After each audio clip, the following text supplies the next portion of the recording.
Let me get this straight. A month and a half ago, Joe Biden was a selfish, bitter old man whose wife is keeping him in the White House. Then he's got to go. Then everybody's like, well, who are we going to replace him with? We're going to have an open convention because Kamala Harris can't win. And then Kamala Harris steps up, and within 48 hours, she's the nominee, and now she's the second coming of Obama. Do I have that right? Or did I miss a step in there? No, that's about right. After they spent, you remember how many primaries did she win? 0. Yeah, exactly. So she's not favorable at all. Here's the deal. You can't blame the Democrats. You're going to surround your candidates. You should, right? You should circle the wagon around your candidate, something that the GOP has a hard time doing. But like, hey, man, if that's your ticket to whatever race it is, that's the horse you're riding. So, you have to prop them up. I think what's what's disappointing to me is the media coverage on her. So I think when you look at the Democrats saying, and you know what, a lot of it came down to, I still stick with, and I think this is her problem with the VP run. There weren't too many people that wanted to run against Trump, especially because you're talking about right after the assassination attempt, right? He's leading by, again, polls are like buttholes, but I'd rather be up than down. So, you're starting to see him pull away in Georgia, pulling away from, in Pennsylvania, even talking about Michigan and Minnesota, DNC pulling money out of Nevada. That race was gone. Arizona, he was up beyond, double the margin of error. So then you sit here and say, okay, you've got a shortened timeline. Like, who really wants to go against this guy when at the time, there was a pretty high red wave. And I think that's the same, because I'm convinced, and I could be wrong, and Josh may poop all over this. I am convinced that all of this that's going on with her right now, we've talked about the honeymoon period, but it's all generated by the left. I don't think that excitement extends across the aisle. I don't think it goes into middle America. They're just doing what they can because, the reality is they were going to lose this election with Joe Biden. So what do you have to lose with Kamala? Nobody wanted to come in with less than 100 days to go. And I think you run into the same problem with her VP pick. If you have anybody who has aspirations of actually being the president themselves, well, twofold. One, who wants to work for Kamala Harris? Because I think they said that her staff approval rating or favorability rating was less than 90 or like 90% disapproved of the job that she does. Her staff, right? Which is why you had such a high turnover with her staff. But you say, hey, look, if Kamala is going to lose this thing, like nobody wants to be tied to that.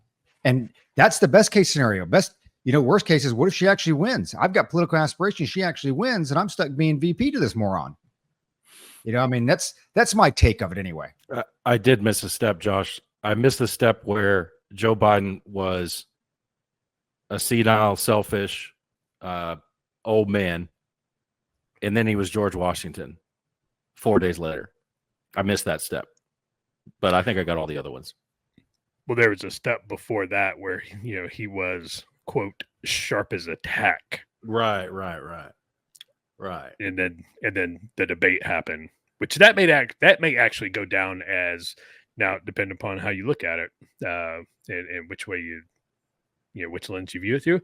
If that was not intentional, that will go down as one of the dumbest political campaign moves ever, to do a debate pre-convention.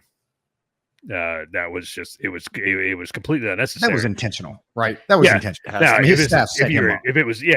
it was intentional, then it was, it was what they, obviously what they intended. I don't share Roger's enthusiasm at all. Mainly Roger is an optimist. Was that enthusiasm by nature? Your enthusiasm for how this honeymoon phase, thinking that it's going to be over here in another week or two. This honeymoon phase is going to run for the next 95 days. Harris has done, since she's become the quote, the presumptive nominee, she has done exactly 2 rallies, and she has done zero press conferences with reporters where she takes questions. None whatsoever. And that's a winning recipe. That's how they won in 2020. They kept Joe Biden corralled in his basement. He got straight talking points. This is the teleprompter you're going to read from, and you're not getting in front of any reporters. That's what they're going to do to Harris for the next 95 days. Her appearances are going to be very scripted. She's going to read off teleprompters. She's going to do some rallies. She's going to fill some gyms. And That's going to be that. She isn't going to go sit down with, whatever reporter and be like, all right, everybody ask me questions, because that's where she gets in trouble. That's where, she gets unburdened by what has been, undone or whatever. And then she puts together these word salads. And she can actually read off a teleprompter versus Joe. I mean, she Yeah. reads well off a teleprompter. Yep. So this is not going to be a honeymoon phase that ends in 2 weeks. This is going to be a honeymoon phase for 95 days. This is it's like going on we were talking. It's like going on a deployment. Hey man, for the next 120 days, I'm going to sprint because I can sprint for 120 days. And that's what they're going to have her do. And it's working, because if you want to talk about polls, right? I don't believe polls. 2016, the polls said that Hillary Clinton was going to blow Trump out of the water. And we all know what happened.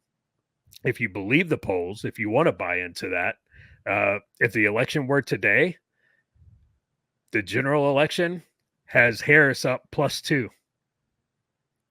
And another poll has her up but general, nobody +4. gives a shit. They count California and New Hampshire. Tell me what Georgia and Pennsylvania show. Okay. So Pennsylvania, Trump is +1. +1. You think that's enough to win Pennsylvania? I'd rather be up Absolutely not. 1 than down 1. But I I agree. don't. Dude. All this poll stuff is not. Georgia is +1 for Harris. So that's what Georgia and Pennsylvania show right now. You want to know what Arizona says? Trump's up +2 right now. That's what it says. And that is as of today. So are we believing polls or not? Are we believing polls now or not? I do not. I don't put a stock in any poll whatsoever. None. Yeah. I'm not betting but money on polls, there's but three I of would us rather here. be up by 5 in the poll than down by 5. That's the reality of it. I'm not going to go bet $1,000 on based on what a poll says, but I would rather be up by 5 in Georgia than the polls say that I'm down by 5. Put it that way. So I agree with Josh on the polls. I'm not going to believe them for a number of reasons, right? They were so wrong with Hillary Clinton and Donald Trump in 2016. So you don't think it matters? Like you wouldn't care if you were up or down by 5 points in a poll? I don't know. I guess if I finish my thought, it might answer your question. Well, no, because you're going to go on to something else. We've done this show a couple times. Whatever. Oh, okay. So yes, I guess it's always better to be up. Yes, definitely, for sure. That's my But we're being gas. No, we're being gaslit so much right now on so many different levels. This is a full court press by the media. I mean, a full court press. They had time. That's why, Josh, I think it was a setup for sure. The debate. I think they didn't give him his meds. That they could have demanded the debate be before primetime, even recorded, shown in primetime. They could have demanded that. So they've been planning this. That $260 million that was raised in 48 hours. That's been a long time in the coming. I mean, they plan that stuff out. They plan to consolidate this thing, and they plan the media blitz that we're seeing right now.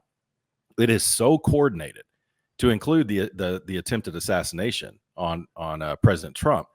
Everything is so coordinated. I have no reason to believe that the polls aren't coordinated as well. So, Roger, I think it could possibly be that Trump is up a lot. It could be he's up a lot, but these polls are being manipulated. They're being skewed to show that the race is tightening. The race is tightening to sway that public opinion, because polls can sway public opinion, especially exit polls. We all saw. And I'm what not Fox disagreeing did. with that at all. I'm just saying you can't discount the majority of them going one way or another. Like if I'm a candidate one side of the aisle or the other, I would rather the last 5 polls say I'm winning by 5 than losing by 5. That's my point. Sure. And I think our point is. So what? So what if we're up or down or whatever? Because I just don't trust him. I think it means nothing if he's up by 1. It means nothing if he's up by 5, because they're trying to sway it. You watch in these battleground states, these polls are going to fluctuate a lot, depending on which way the wind is blowing. Right? Sure. I have no reason to believe they're not being manipulated the same way the media is manipulating Kamala Harris's face turn, or whatever you want to call it. It's craziness. Now, Josh or Roger, whatever, I today was getting a bit black pilled, and driving home from the gym, I was getting black pilled, and I was like, man, I don't see how Trump wins this one, right? With all of the deck is stacked against him, with all of these headwinds he's got and the campaign's got, and how crappily, in my opinion, they're handling the campaign right now. I'm being blackpilled, so I know Josh is not going to help me with that, but I can. But Roger, I don't know. I mean, you're not as blackpilled as we are, Roger. I mean, I don't need like a electoral path to victory or whatever. But what I want to hear is what I need to hear, I guess, is okay. What's the strategy? Is there a strategy? Are we waiting until the newness of Kamala wears off, the honeymoon's over, and then they're going to go on the attack? I don't know. No, yeah, I think Josh put it on in a text earlier today, and I think he was spot on with it. One thing that you have seen with the Trump campaign is that they have gone on the defensive versus the offensive. There is enough stuff out there. There's enough ammo on Kamala Harris. Her time as VP, the border czar wasn't the border czar. Basically, anything she's touched has turned to poop. Her time in California as the AG, even going into her personal relationships, how she got to where she was. There's enough stuff to go after. But I haven't, unless you guys have seen it, I haven't seen Ad 1 attacking any of that stuff. I think the biggest thing I saw today, we talked about the Black Journalist Convention that he went to go speak at. And when I listened to that whole thing, it's different than what you see on X and snippets or whatever. It wasn't as bad as it appeared. Point being, though, his campaign has not been on the offensive. And I think Josh hit it on the head with, even though Trump came out and said, watch it, Joe's going to drop out. Like, Josh, it doesn't seem like his campaign was ready for him to drop out. Like, why do you not have this stuff sitting on the sidelines ready to rock and roll? I mean, I don't know if you wait now, and I get, hey, she's nominated. So there is a honeymoon period. You get it a couple of weeks. Now, if you're the Democrats, you ride that out because, hey, convention's coming up, right? You get a bump after the convention, bring out a VP nominee. You can get you could ride that thing. You could ride the news cycle out for 2 months, right? But it seems like, Josh, that the Trump campaign, Trump said that he was going to drop out. They were just kind of sitting on the side. Like, nobody said, hey, maybe we should go ahead and just make some ads and get some stuff rocking and rolling. Because it seems like at least a solid week now where, no control of the news cycle from the Trump campaign, which is not typical. Very, very little on the offensive, most of it on the defensive. And, no matter how it sounded or watching or listening to the whole thing or whatever, I mean, I think Luke said this earlier. It's like, hey, man, I'm not going to make race a part of this election. And I think that's just a bad path for him to go down. You're absolutely right. I don't understand what they're doing. Luke brought it up, and I was also talking to Admiral Dave today, and he brought up that very same point. He's like, maybe they're just waiting. They don't want to swim upstream against the newness of Kamala, and they don't want to waste their rounds. They're waiting until it dies down a little bit, maybe post convention, and then they'll come out, guns a-blazing, which it's very possible. It's very possible, but how far are you going to let yourself get behind before you decide, okay, well, we should probably start playing football? You wait until the fourth quarter? Because you're in the fourth quarter right now, the way I look at it, especially with 90 days to go to the election. That's fast. That's going to go by very, very fast. And it's not like they didn't have anything to use against Kamala. It's not like she was a dark horse candidate who come out of nowhere, because she's responsible for everything that Joe Biden failed to do. All you got to do is change the name. Find, replace, done. There you go. It's really that simple. And we'll get to his event today here in a few minutes. But if they want to attack Kamala, there's, like you said, there's so many things to attack her on.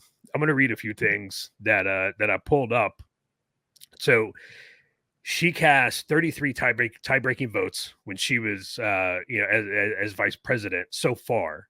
All right. When, since the Senate's 50-50, as she would have said at her event yesterday in Atlanta, when she decided to, invoke that Southern ghetto accent that, to me personally, if I was at that event and you come in and you start throwing, slang around and start trying to talk like me, and I know you're not one of us, that, to me, you're automatically losing. And she's from California.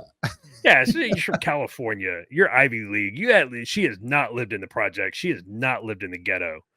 And she comes in, talking about, I be this, I be that. It was like, what are you doing? Anyway. All right. So, she cast the tie-breaking vote to pass Bernie Sanders' budget bill, which was, Resolution 5. It added 1.9 trillion to the deficit immediately. On March 4th, the American Rescue Plan of 2021, that was another 1.9 trillion spending bill, which it prolonged those unemployment checks and the STEMI, all those government STEMI checks. So she added to the national deficit. She confirmed Karan Ahuya as the director of OPM, and before that, Karua oversaw the Philanthropy Northwest, where she used a lot of money, a lot of taxpayer money that got cycled through a couple of different organizations to promote critical race theory and DEI throughout corporate America. April of 2021, nomination of Colin Kahl for defense policy. Colin Kahl was involved in the nuclear deal with Obama when they made the nuclear deal with the JCPOA with Iran. Let's see. She casted a vote to confirm Jennifer Abruzzo as general counsel of the National Labor Relations Board, and she went on to Abruzzo went on to divert money to Black Lives Matter, which I haven't heard anything out of here in the last couple of days about them, bashing Kamala. I've seen shows they got the memo. They got the memo pretty quick. That they couldn't do that. And so there's a number of other things that they can hit Kamala on. They can hit Kamala on the border. They can hit Kamala on inflation. They can hit Kamala on, all this stuff and all of these times where she voted, for the Inflation Reduction Act, where she, broke the tie in the Senate, where she, helped nominate and confirm a lot of these folks who have contributed to a lot of the, the issues that we're seeing now. What you don't have to hit Kamala on is she black or is she Indian? That's stupid. If you make this a referendum on race, you're going to lose. You're going to lose. You need every single voter that you can possibly get to go in that booth and bubble in Donald Trump. By attacking Kamala's race, you are not doing that. It's stupid. I have not seen a policy plan from Trump or Vance. I can't go to their campaign website and read, on the issues, here's what Donald Trump and JD Vance are going to do their first 100 days in office. Here are their policy plans. Here's how they are not associated with Project 2025. They say they're not, and I believe them. But at the end of the day, well, what is your policy? Because Project 2025 has been attached to you. If you say that's not your policy, well, what is your policy? Well, they did come out. Their campaign did make a statement saying, "Hey, we don't have anything to do with them." I mean, okay, you don't have anything to do with it. Okay, so they say your policy on energy is this. Well, if that's not them and you're not associated with that, what is your policy on energy? Trump and JD Vance need to come out and they need to talk about how they're going to get the price of groceries, gas, housing, energy down, how they're going to get tough on crime, and how they're going to secure the border.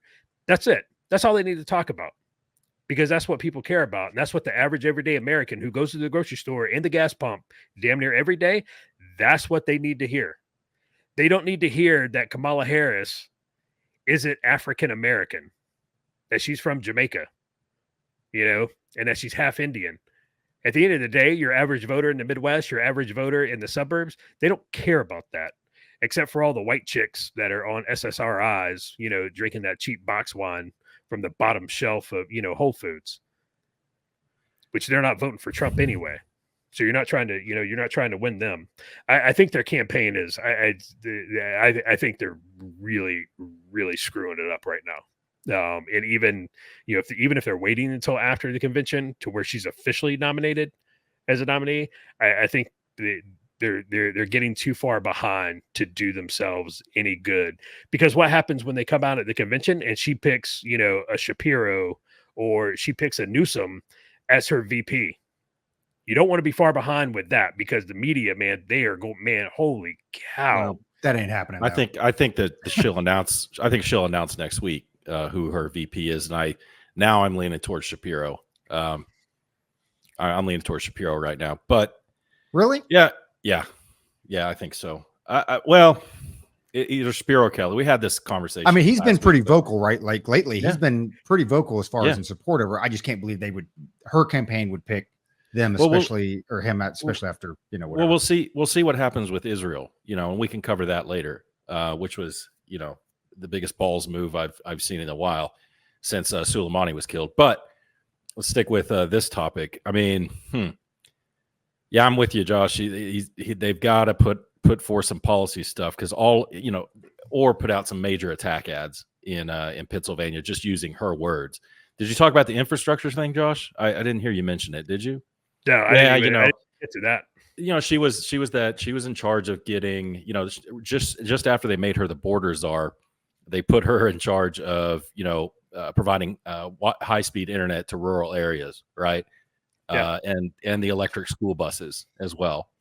I heard today that basically, I think there were the billions of dollars that were allocated to the electric school bus initiative. Remember when she was talking about school buses and it was like, woo, man, she sure seems retarded when she's saying that stuff.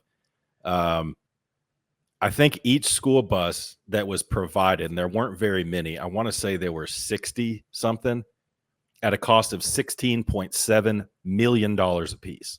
That's how successful that program was. There has been zero out of all the billions of dollars allocated to the high-speed internet throughout the rural areas of America. There has been zero progress on that. Zero, nothing. We know how the board went. So, I mean, Elon Musk mentioned that. Yeah, all you have to do is just keep hitting her policies. Fracking, that's a huge one in Pennsylvania. She said, I mean, I know she's doubling back on herself now and coming out as this big moderate. She has absolutely left those old positions that she had not very long ago. Like yesterday when she was running in 2019, she had these stances. So that's a double loss. Either people don't like it when candidates flip-flop. Just ask George H.W. Bush. No new taxes, So all you have to do is hit that.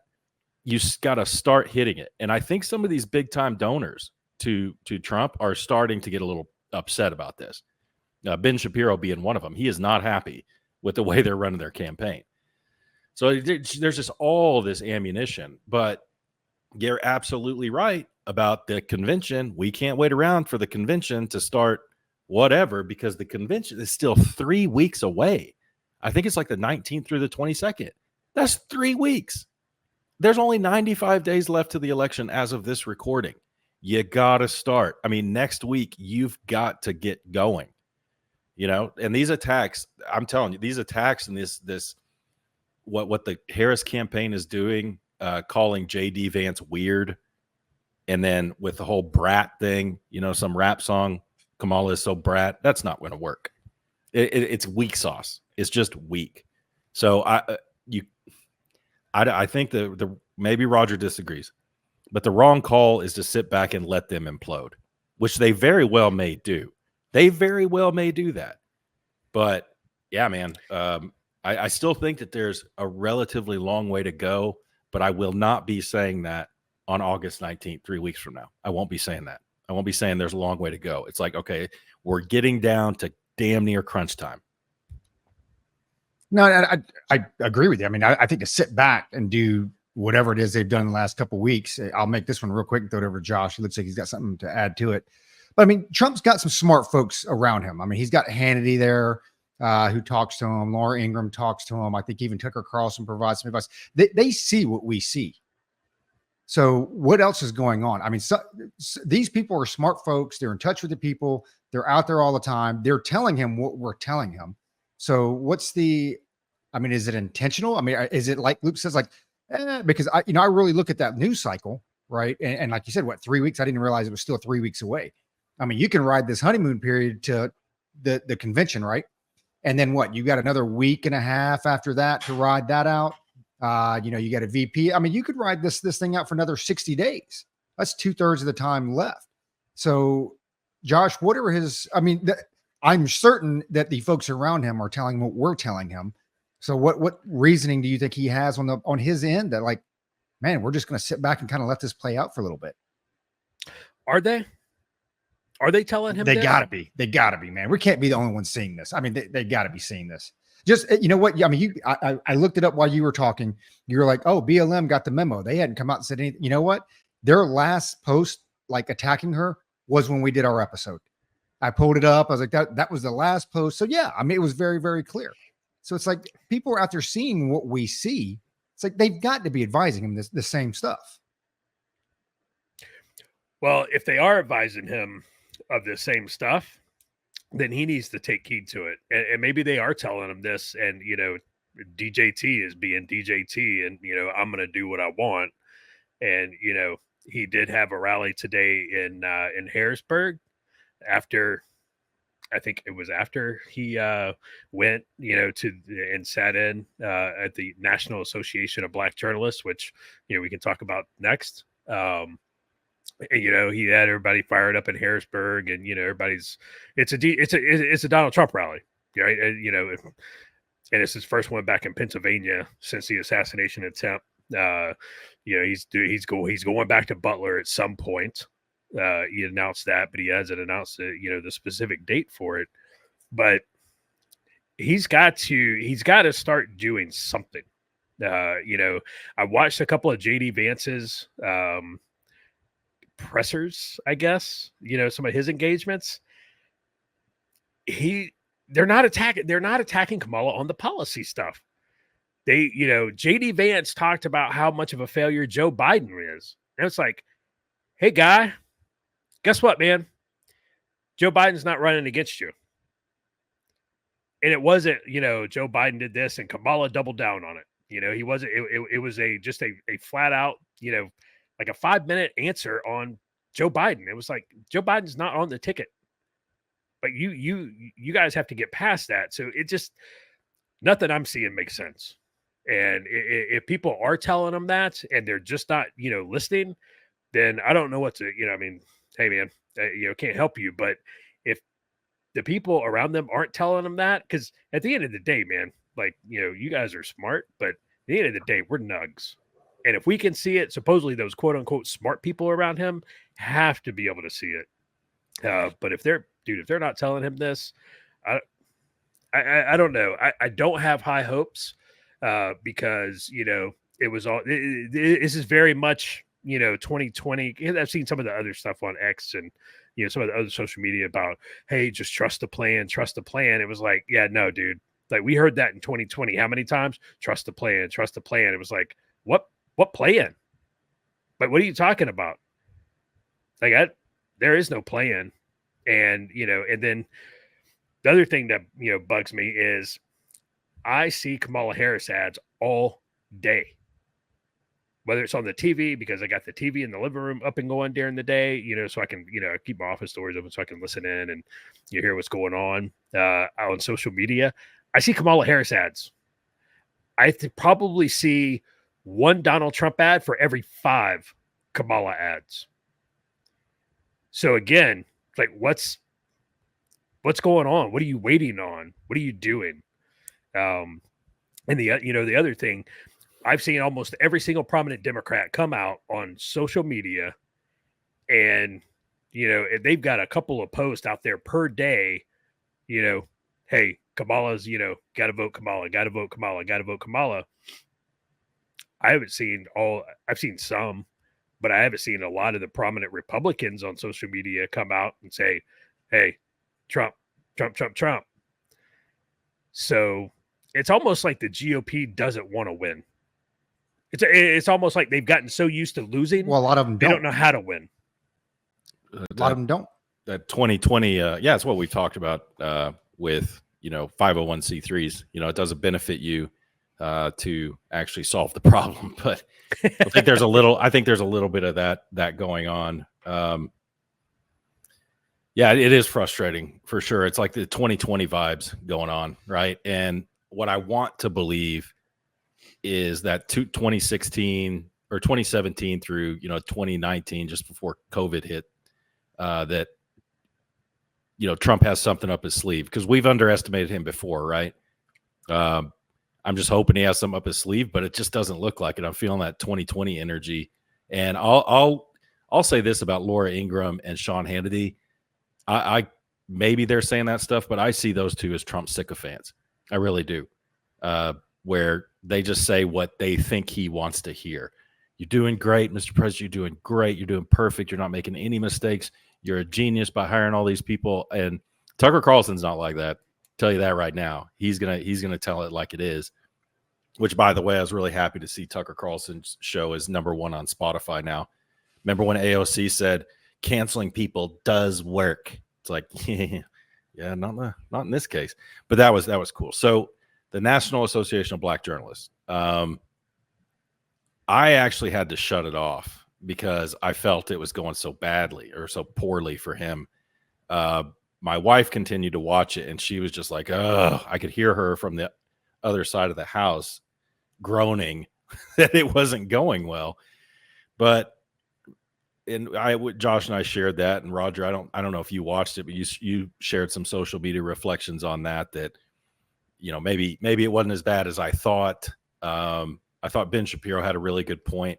It's simply a Rorschach test. That's all it is. If you're a Trump supporter, you see it as him going into hostile territory and telling them how it is. If you're on the other side, the Kamala side or whatever, you're going to see that test as he's a racist. He's, stumbled around. He's losing it. So I don't know if it did any real damage. We'll see. But he did give them a lot of sound bites. Josh return to what Josh said about, is she black? Is she Indian? I'll say something on that real quick. Josh is right. I mean, it doesn't matter if it happens to be true. That's something you put in the SNL skit, not something you stump on. Okay. It is funny. It is. I get that's comic fodder, but you don't do it at the National Association of Black Journalists. For y'all that don't know, I'm sure you'll hear about it before this even comes out. He spoke at a convention today where it's basically black journalists. And there were 3 panelists, Harris Faulkner, somebody from Semaphore, and Kristen, what was her name? ABC correspondent Rachel Scott. Rachel Scott was sitting right next to him and asked him, I wouldn't say unfair questions, but man, they were hard hitting, and she was not being friendly. They were 35 minutes late getting him on. So therefore he only stayed. He said, I'm going to be here for 60 minutes. And he left at like 30 minutes or so because he's like, hey, you had your 60 minutes. You were 35 minutes late. I'm wrapping it. But she asked him some tough ones, man, some tough ones. And again, I'll have to go back and watch it, Roger, because it looked bad. It looked so bad I turned it off. I was like, why did he subject himself to this? Why on earth? And then another thing with that is he asked if he could Zoom call. And that according to him, he asked if he could Zoom, and they said, no, it has to be in person. So he showed up in person. And later in the conference, apparently, Kamala Harris Zoom called in. I don't know if that's true or not. That's what he said. So it's like, it kind of seems like a hit, right? But one thing he did that Rachel Scott, who was so nasty to him, there's a video where she turns, to the other panelists there, and Trump grabs her water bottle off the little stand right there, takes it, and tightens the cap on it. And then puts it back where it was. And I'm like, that is so Trump. It's so childish. It's so churlish, but he did it. And it's like, that is so gangster. And like, as soon as he put it back, she turned back to him and he didn't even smile. At first I thought maybe he was trying to loosen it. Maybe he thought it was his water. No, I looked at it numerous times and it was righty-tighty, not lefty-loosey. He knew what he was doing. I wouldn't think to do something like that. Not in a million years. But I don't know. Josh, you think it's a bad idea? We'll see the reflections on it. But the bottom line, I'll say it again. He gave them plenty of sound bites to work with. I think it was an absolutely terrible idea.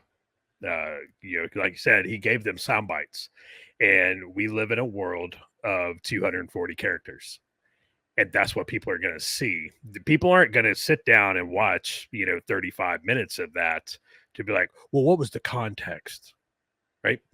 Your average voter is not going to do that. They're going to see that on social media.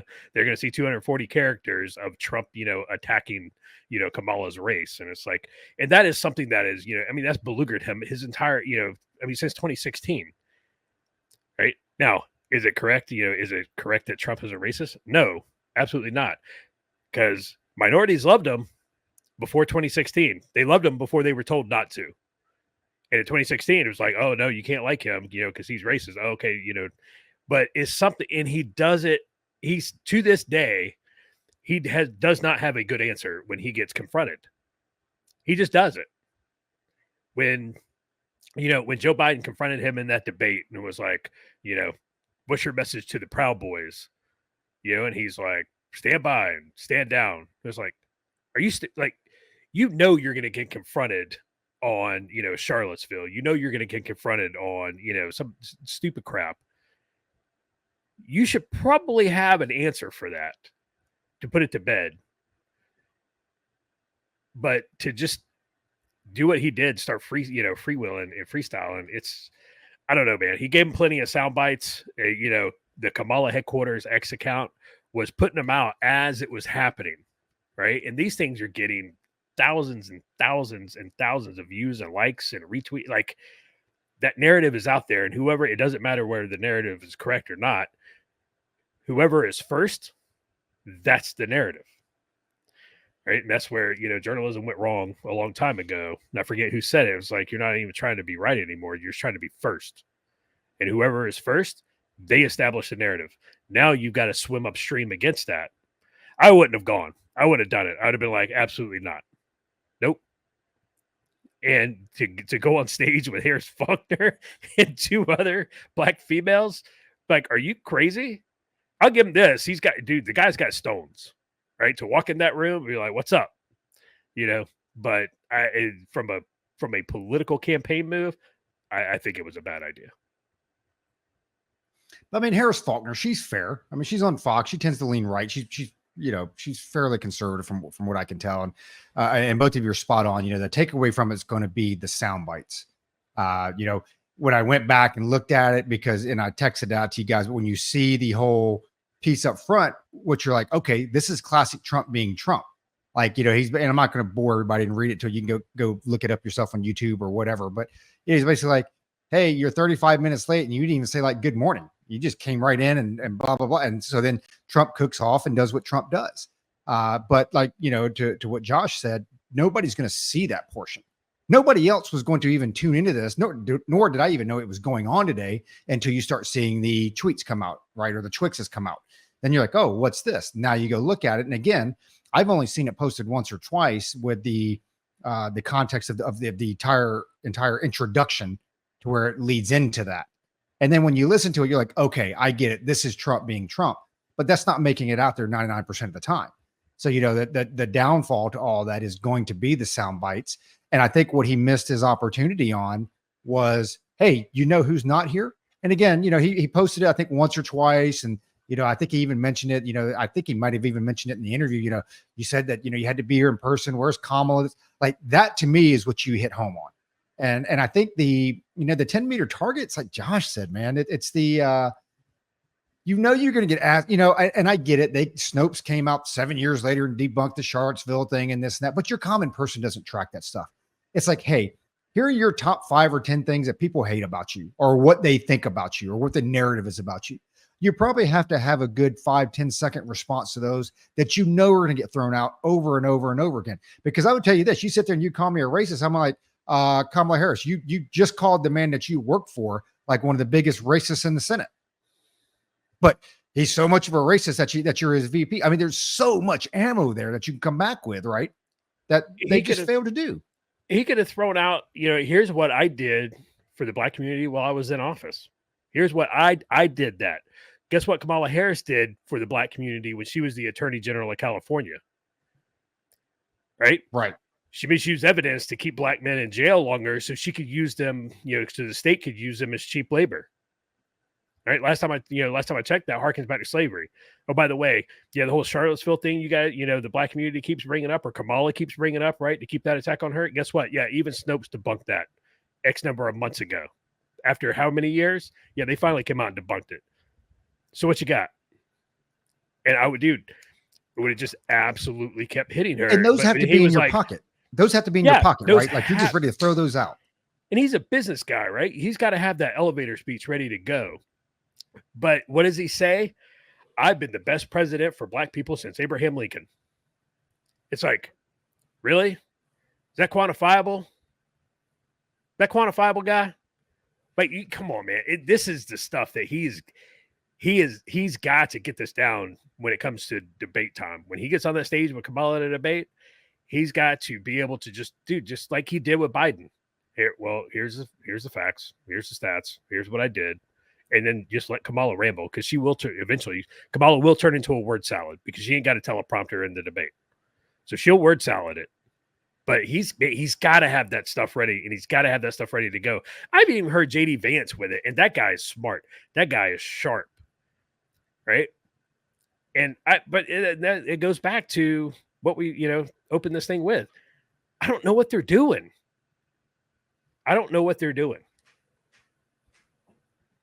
Makes no sense. Yeah, it's mystery. It's a mystery, and I'm going to return to this and kick it right back to you, Josh. I said earlier that I think that Josh Shapiro might be the pick. There's a lot going on in the news cycle, of course, but what Israel just did in both Lebanon and Iran, and apparently Damascus as well, targeted killings of senior Hezbollah and Hamas, very senior Hezbollah and Hamas commanders. That has the possibility of escalating, right? It's like, so what? It's been escalating. I'm telling you, if it escalates over the next couple of weeks, got a couple points of this. If this escalates over the next couple of weeks, the Democrat convention is going to be lit, and I mean like literally. It's it's going to be something, and that could hurt Harris, because the perception is that she's running the show now. Is that the reality? I honestly don't think so. Put it to you that way. I think it's basically status quo since day one, which we called it when he came into office. No one person is running the show or making the decisions in that administration. So how would it be any different now that, the curtain has been dropped and now everyone realizes, holy crap, he's senile and it's been that way for a long time, right? It's no different. It's being run the same way it always has, right? With even less accountability, because now, those decision makers, or the actual decision makers surrounding Joe and his inner circle, those people have been marginalized, right? Like chief of staff, they've been marginalized totally. So the question or a consideration is, Israel at this point is going hog wild. So it's like, maybe their perception, Josh, is, well, we don't have anybody to answer to. We might as well do all this while we can, while we don't have to run this by anybody. Or when we run it by them, we say, hey, this is what we're going to do. So get your bases ready in northern Iraq and Syria. I do think, you know what I'm saying? So, so I bet you probably could give a pretty good rundown on the past 72 hours or so, what Israel's been doing. But what was kind of cool is, the past couple of nights after the Olympics, which we'll talk about later, the wife and I will watch local news. And some of the same anchors are on here in Lubbock that were on when we were in college, 30 years ago. It's kind of cool, right? And I got the breaking news about Haniyeh in Tehran from local news. I thought that was kind of cool. At least they're on the ball like that. So anyway, Josh, if you all got anything else to say about Trump, I mean, we can talk about that. But I do think that what happens over the next couple of weeks could affect the election cycle with Israel and Iran and Lebanon. No, I wholeheartedly agree. So I don't have all the names up in front of me because Luke just kind of put me on the spot by saying I can give a pretty good rundown of what happened. So Israel has definitely, they have gone whole hog last couple of days. In Beirut, they targeted a senior Hezbollah commander. And what's interesting enough is that the senior Hezbollah commander, what's his name, Faz Shakur, this guy was he's one of the plank holders for Lebanese Hezbollah. He was around 60, a little older than 60. So what was it this past weekend? There was a rocket attack in the Golan Heights. It killed a bunch of kids, from the Druze community. And so Israel targeted this guy. Now, here's a question, and I want you to, because I'm going to circle back to Roger on this. This guy was also one of the architects of the 1983 Beirut U.S. Marine barracks bombings where 241 service members were killed. Okay. There's been a Department of Justice, U.S. Department of Justice reward, $5 million reward on his head for decades. He's been wanted by the United States for decades. This guy orchestrates a rocket attack into Golan Heights, and within like 48 hours, Israel kills him. That guy's been wanted by the United States for decades. And Israel's like, he's right here. Wait, what are y'all waiting on? Wait, we're just going to go ahead and kill him. Now, where the hell has our IC been on this dude? So I'm going to come back and I'm going to ask you that, Roger. You can think about that answer. One of the other ones. So like Luke said, in Tehran, man, this is the one that I woke up to this morning. I was like, ooh, like this is bad. Bad is in like this could set the Middle East aflame. Haniyeh, who, I mean, it's basically senior Hamas political leader. We're not talking about, he's not the, he's not the arm wing of Hamas out there, fighting stuff like the actual political, office leader. They schwacked that dude in Tehran, right? They went into Iran and schwacked that dude in downtown Tehran. That's ballsy. That's really, really ballsy for Israel to do that. Now, how they did it, who knows? Some people are like, hey, man, the F-35 finally worked, and see, it wasn't worth all that money and time and everything. But so Iran, they ran up their, their what was it, the red flag over the mosque in Qom, and it's like, the revenge flag. And Khomeini came out and said that they were going to conduct a direct strike on Israel. Did you guys see Bibi's address today?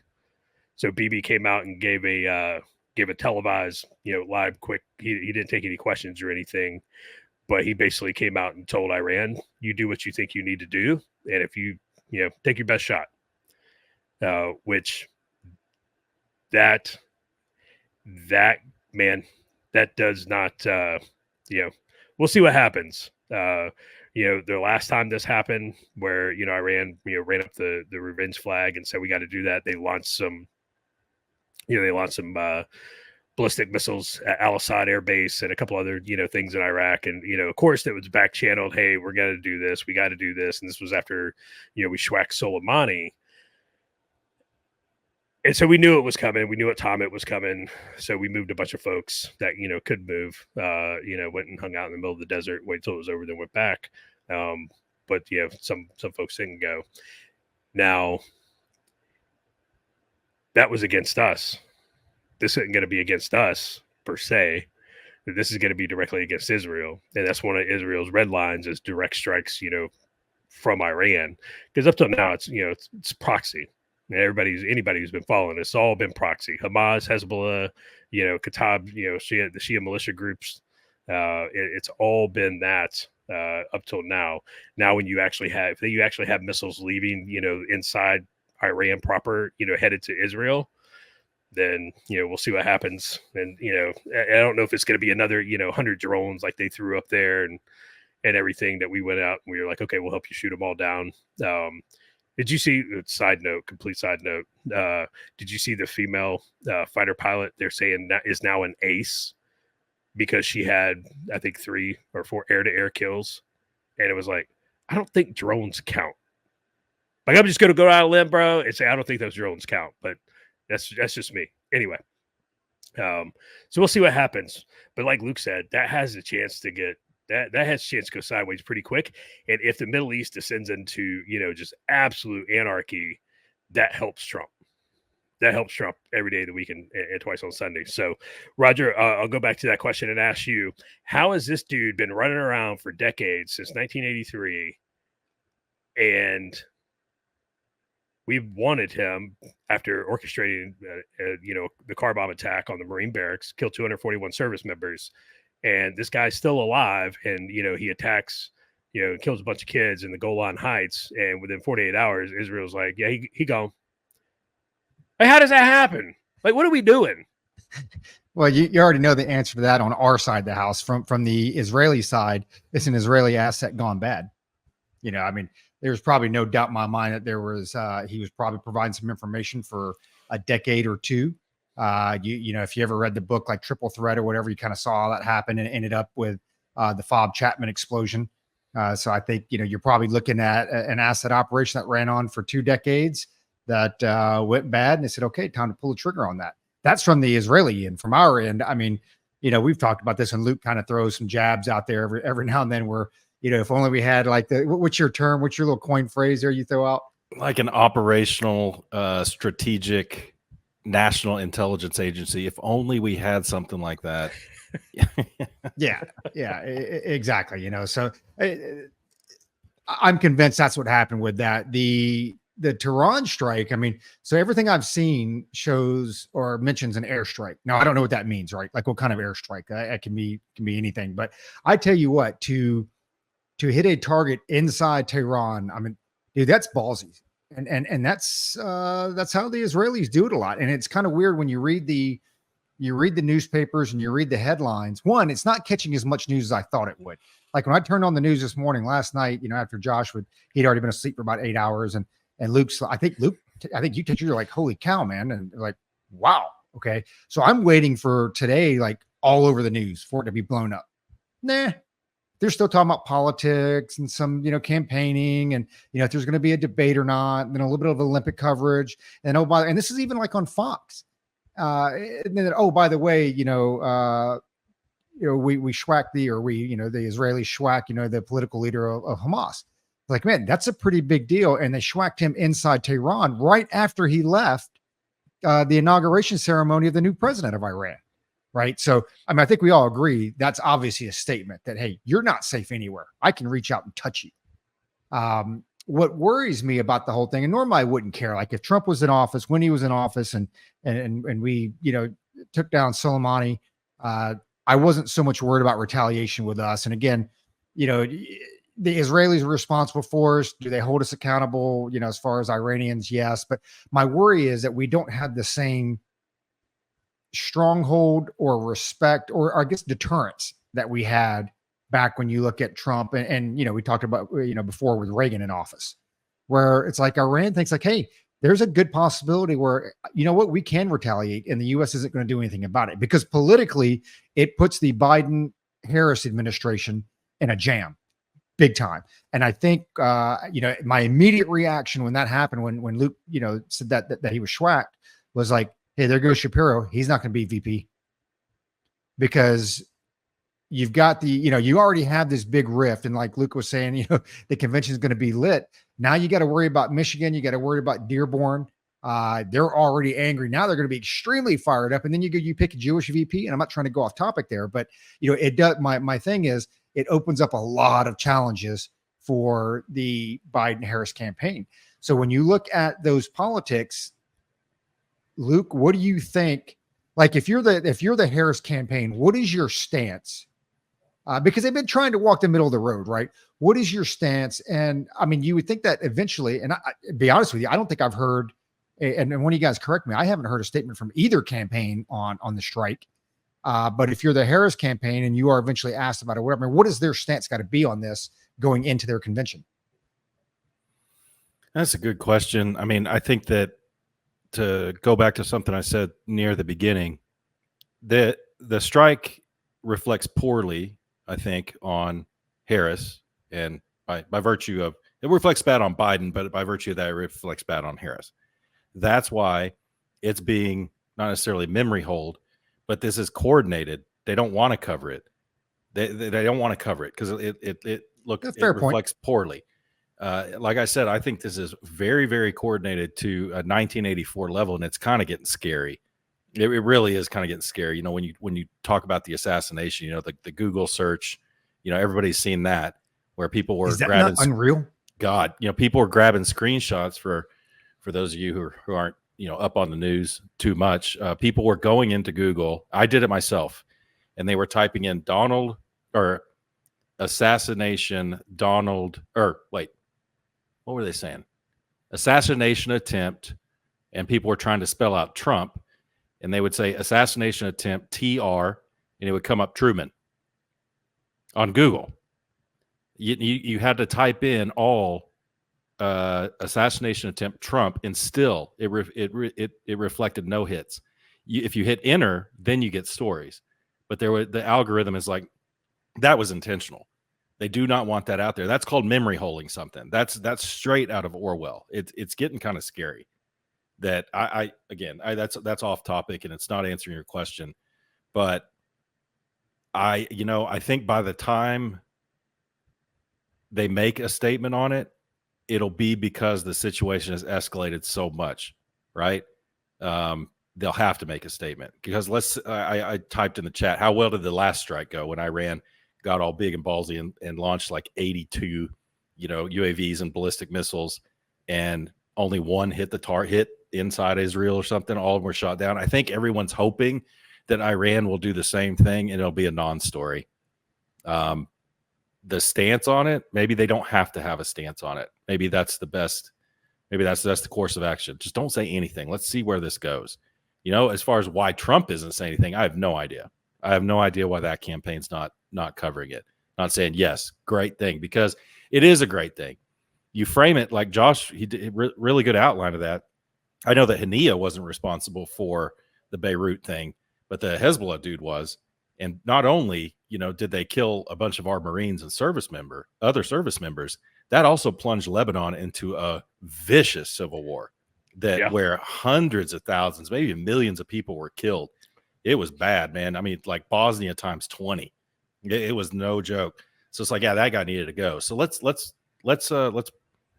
praise him. If you're the Trump campaign, yeah, he does. Roger posted, does Iran actually care about this? I would say they kind of do, because that's a serious shot on their sovereignty. It's a serious shot on their sovereignty, and it's a wake-up call because, Roger, you're right. That was a statement with Israel. That was more of a statement than it was about killing that dude. It was like, hey, Ayatollah, we know where you live too. That's the implied message. We know where you live too. And that was a surgical strike.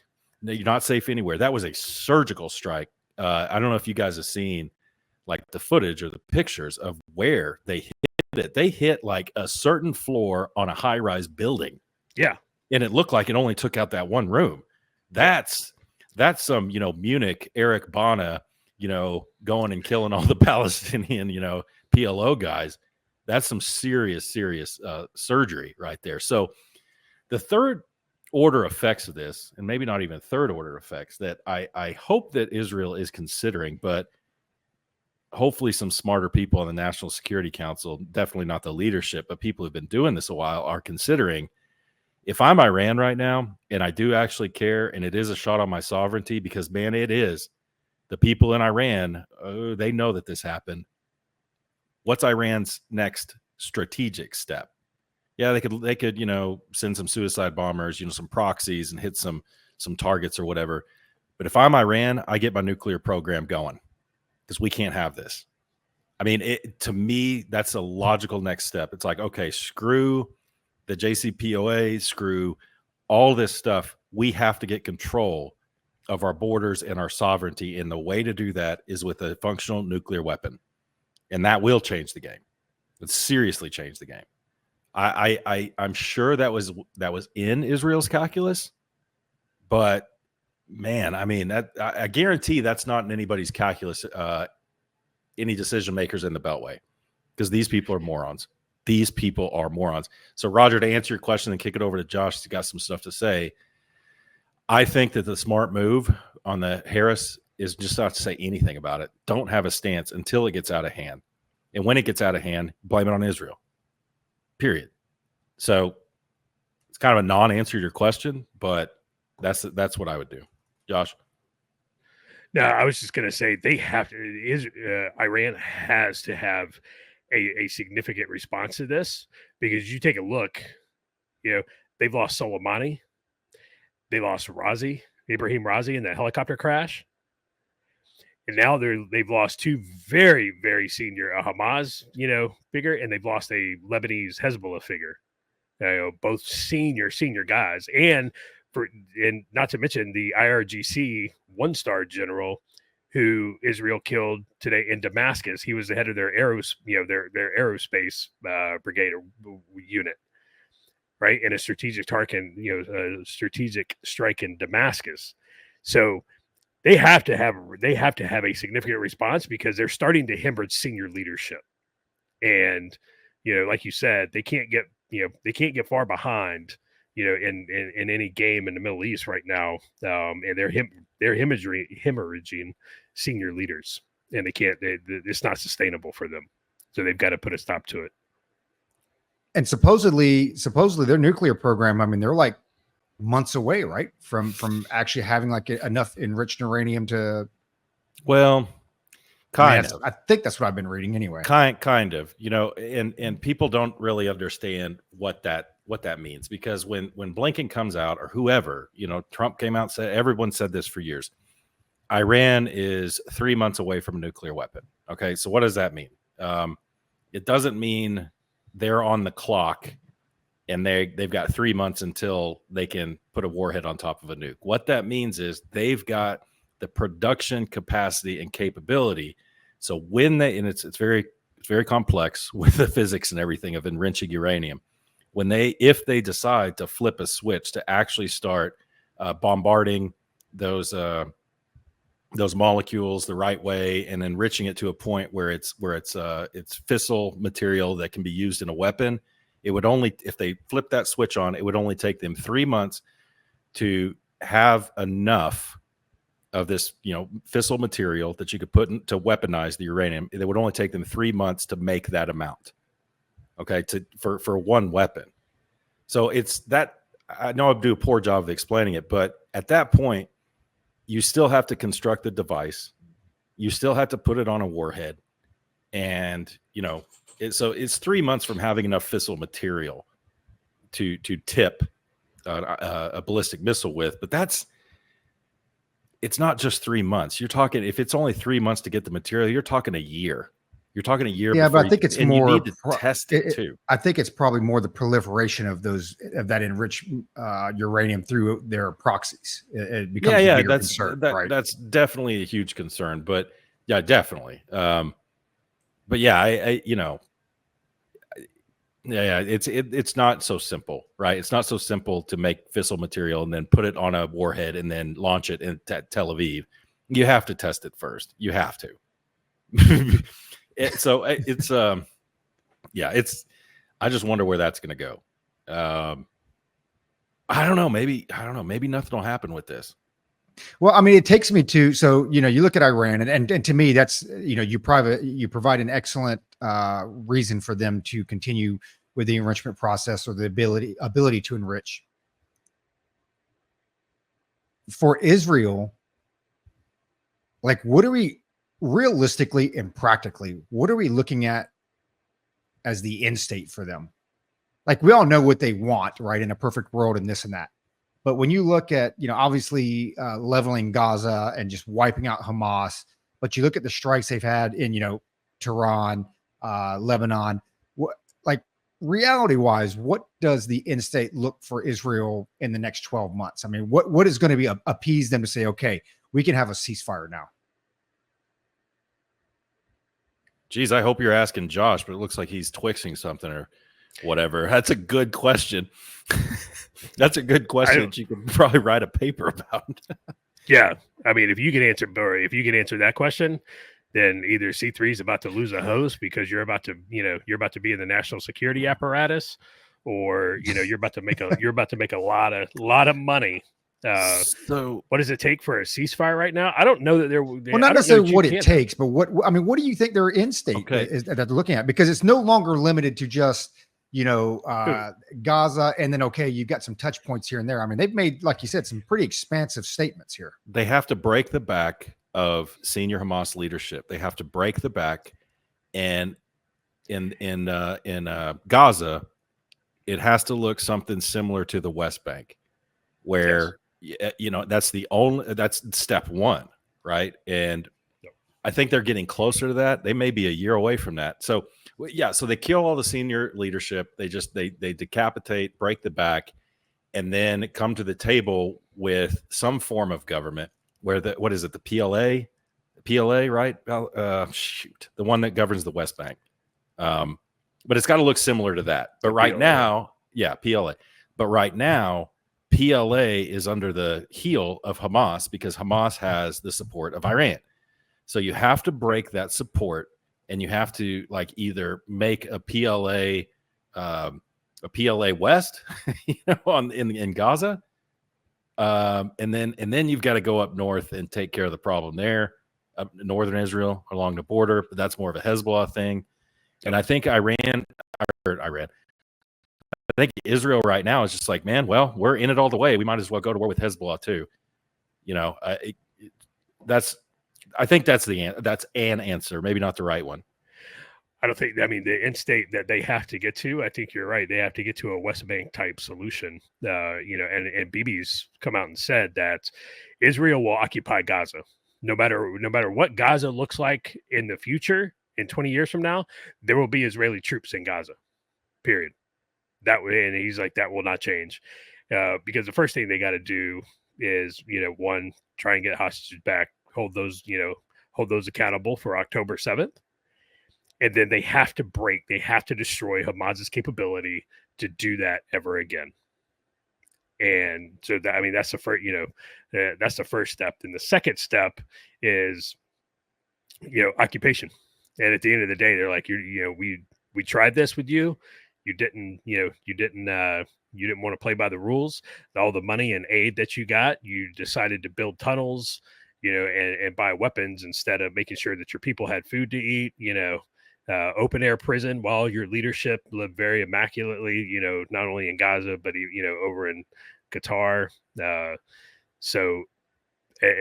the end state right now, and Israel, dude, they might not even know what their end state is right now.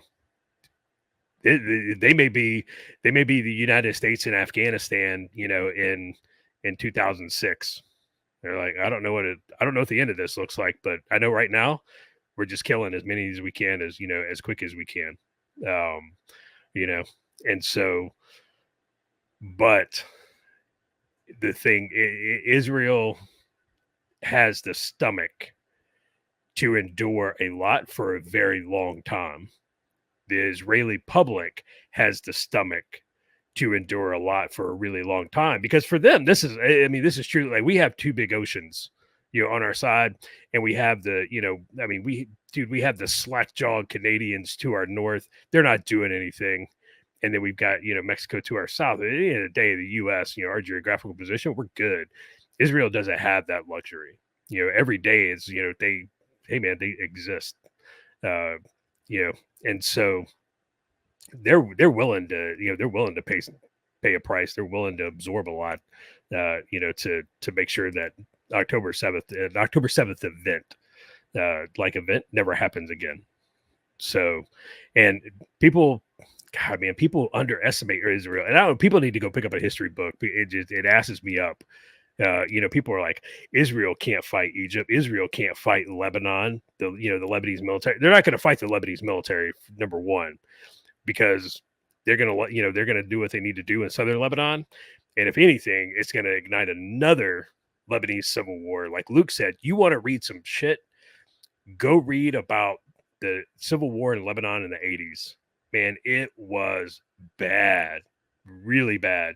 And you can still see it. I've been to Beirut twice, and it is a marked difference when you cross the green line from the Muslim side to the Christian side.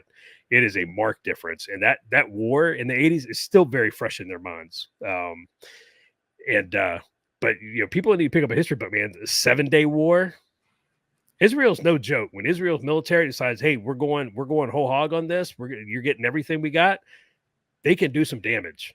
And they will take care of business, as they need to. So people can say what they want to about Iran. I think Israel beats them in a full-on war. Yeah, the history book thing. Not only history books. You're right. It is history books, but it's also like current events on what's going on in the world and what the governing structure is in a lot of different countries. Because one thing that's really, burning my biscuit lately, I'm trying to come up with new phrases like burning my biscuit, getting my goat. Getting my goat's an old one. It really gets my goat. But what's burning my biscuit lately is people who, blue-haired liberals or, whatever, saying, well, it's an apartheid state in Israel. They're holding the Palestinians down. It's like, okay, that's okay. I'll give you that. Maybe I don't agree with you, but I'll give you that. Yeah, that's right. Israel has Muslims in the Knesset, like in their version of Congress, basically. But why don't you look at a country called Jordan, which is a monarchy? Do you know how many Palestinians live in Jordan? It's not even apartheid. It's a monarchy. And if you let them vote tomorrow, Palestinians would have a state. It would be called Jordan. That's how many Palestinians are in Jordan. And Jordan has to keep a really tight hold on the Palestinians and like really beat them down. So it's like, don't lecture me. If you want to start throwing these things out, why don't you educate yourself a little bit on how the world is, not necessarily how it works, but how it is in reality. Yeah, I just had to go off on that. I'm sorry, I had to go off on that. Yeah, that pissed me off. You start bringing up history and all these, armchair scholars on Twitter, a lot of them journalists with 500,000 followers. Glenn Greenwald the other day actually called us out and retweeted something that we put in we replied to something Josh did. I think it was Josh. Yeah. And Glenn Greenwald just completely disagreed. And it was about Israel, of course. And Glenn Greenwald's a smart guy. And it's like, why is Israel? I think Glenn Greenwald's he's Jewish, isn't he? Is he Jew? I think he is. I think so. Yeah. It's like, dude, why is Israel your big bugaboo? I've always had that problem. It's like, why is this particular issue your bugaboo and not the Uyghurs in China and not the Palestinians in Jordan? Because even Glenn Greenwald is guilty of the intersectional hierarchy, where Jews have it the best, and they're the ones oppressing Palestinians in Israel. So therefore worse than the Arab Muslims in Jordan, who are doing the exact same thing, but at a much, much higher, much bigger scale. It's like just the hypocrisy. And there's a lot about the world I don't know. So I try not to spout off on things I have no idea about. I have no idea about certain issues that are going on in the pit of Africa, like in Western Africa. So I tend not to sound off on that because I'm not as familiar. Politics in Paraguay, I have no idea, but yeah. So abrupt change of subject, Roger, if you don't mind, Josh and Roger. Abrupt change of subject because we've got a lot of stuff, right? I still like to talk at least a little bit about the Olympics, but there's something going on in the South, like the Western Hemisphere, down Venezuela way, where they just had an election, and you can talk about the graph, you can talk about that and everything, but man, it looks like they could kind of blow up down there too, a little bit down there in Venezuela. You're tracking that whole situation, right? You know what? The big picture is this: you had Maduro running, and I don't even know the other guy's name, but it was a girl. Or girl. There you go. Shows you how much I'm tracking that. So, it looked a lot like our 2020 elections, right? So, you've got the chick who's leading. Hey, man, it kind of gets to the middle of the night. Maria Machado, or is it Machado or Mercado? Anyway, Maduro's losing. Kind of gets to the middle of the night. Some water mains break. And I don't even think they just declared victory the next day. They weren't even like, hey, we got more votes. They're just like, well, we won. And, Mercado camp is like, no, wait a minute here. Like, we actually won by a significant amount of votes. And so now, you've got Maduro's like, well, the Venezuelan government, they just declared me the victor, of course, because you're a dictator. And oh, by the way, we're going to start schwacking our political enemies, and well, at least imprisoning them. But Josh, he's texted us several times. You're finding that you cannot vote your way out of communism. Once these people get into power, they disarm you. You have no recourse, right? Oh, we've got fair and free elections, but you know what? We're good. We're all good because the Biden and Harris campaign have come. I think Harris actually made the statement. They're closely watching the situation, down in Venezuela. The problem is we're getting cheap oil from Venezuela. So the United States decided to overlook some of that stuff. You know why the it's so U.S. cheap? said, Do you know why it's so cheap? nobody's From buying that Venezuela? dirty ass shit. It's dirty. Yeah. Yeah, it's dirty. It's very dirty. So, and that's what we did, right? Price of oil goes up. The administration's struggling. We got to keep gas down. So you know what? I know where we can get some cheap, dirty oil from. Okay. Well, the Venezuelans aren't just going to give it up. So, hey, in return, we're going to have some free and fair, open elections, right? Oh yeah, we're going to do this. And I tell you, when you look at the lack of, not even just outrage, but just, dude, they literally put out like a 2 sentence press release. Hey, we're going to monitor the situation in Venezuela. Oh, you know what? I'm sure Maria's camp feels a whole lot better knowing that the U.S. is just going to monitor the situation. Now, dude, ain't nothing happening with that. Maduro's in power. The dude ain't going anywhere, especially when you look at an election year, you look at the price of oil, you look at gas prices. We still need to buy.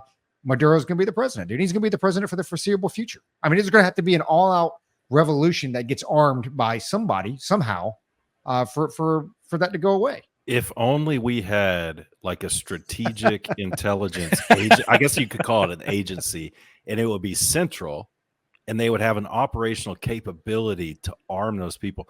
It's like, I think, Josh, what's striking me, and I'm seeing very little coverage of this. So if I'm seeing very little coverage, I'm just going ahead and assuming if I'm seeing very little coverage on an issue, it must be bad for the Harris campaign. Maybe, maybe not. I don't know. But man, there are a lot of people in the streets in Venezuela. A few are getting shot. I think they're getting closer to that revolution type thing.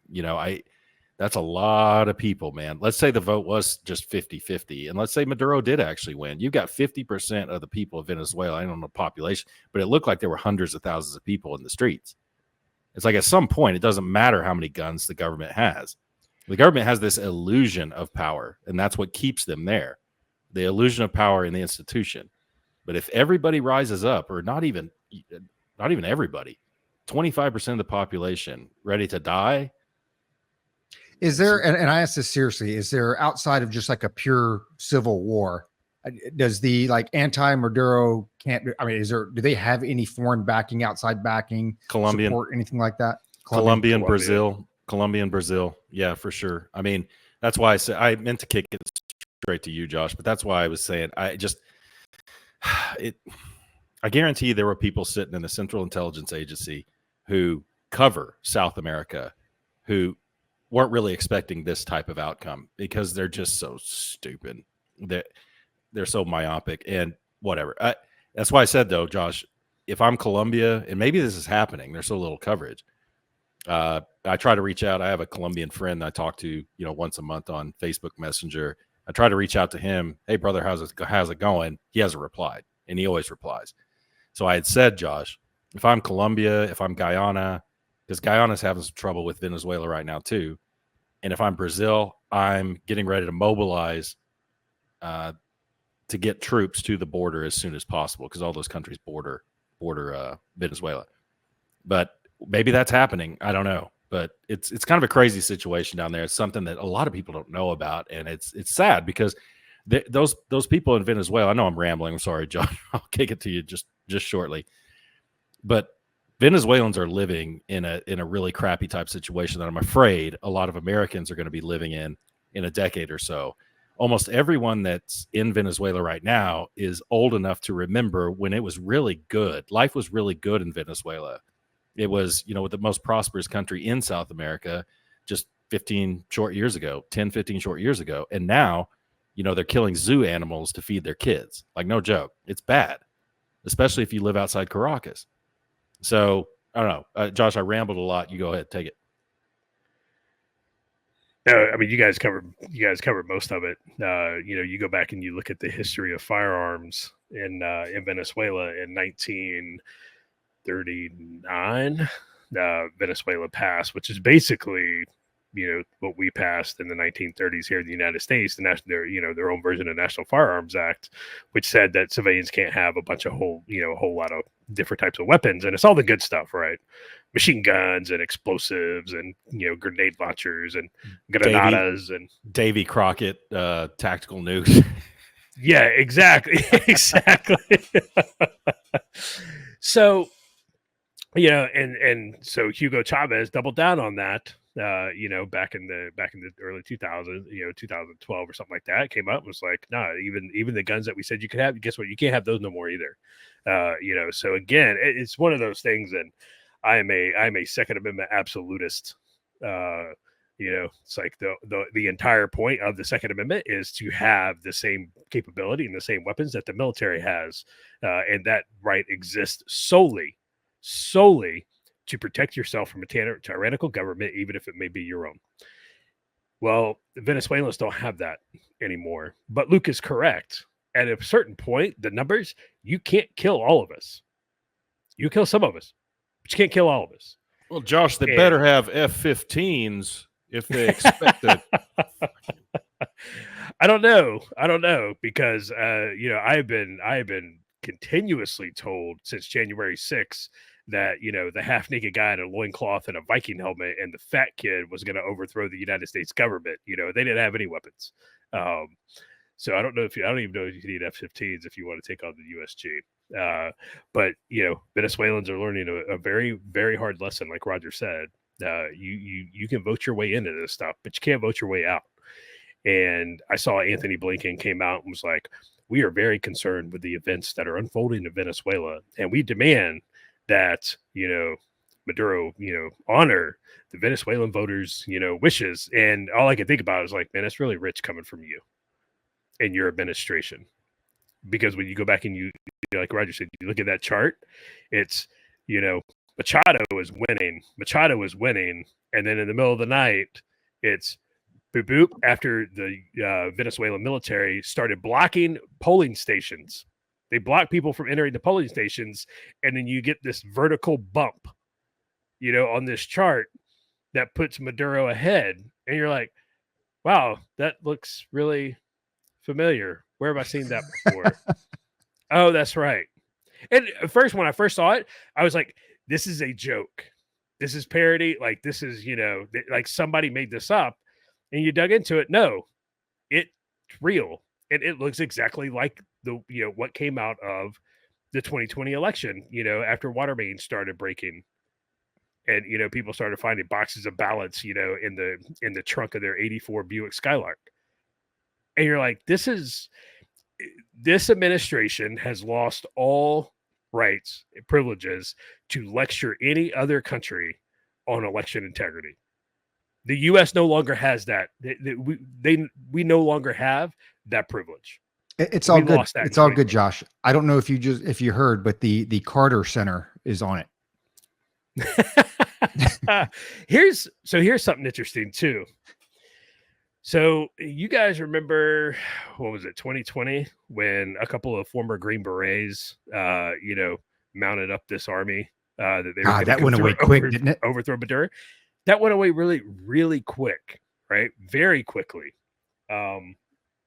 Now, so I had just retired. I was working in the basement, of the Death Star, when that went down, and it was hey, like, this has got it. Like, we have to put this to bed very quickly because it looked very bad, right? You have a couple Green Berets trying to overthrow, quote unquote, a sovereign nation.